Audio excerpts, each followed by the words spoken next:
to the tutorial of solving Rubik's Cube. So now first we'll solve the first layer of the Rubik's Cube, and here's I'll show you it's turning, and then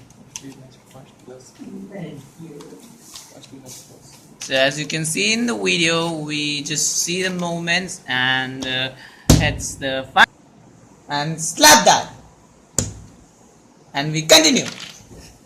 Then we take the middle one, and then you have to match the color and then put one by one.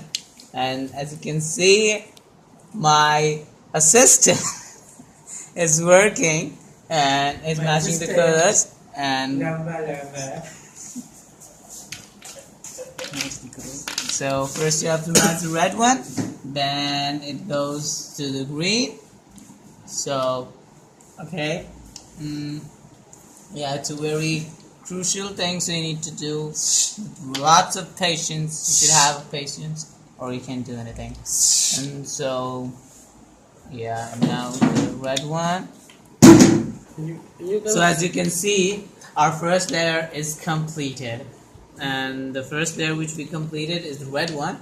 And so now we'll proceed to the second layer by completing one color.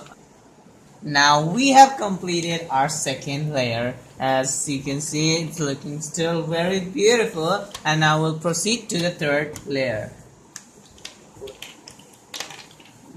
So we have completed the third middle layer, and now so the plus we completed off, and then now we are completing the third layer's first one. And yeah, the edges, we are completing the corner edge, and yeah, it's almost done. We are just 2 cubes behind, and yeah, the final cube, the happiest moment, the easiest way of solving the Rubik's Cube you'll find any video or anywhere in the world. Thank you.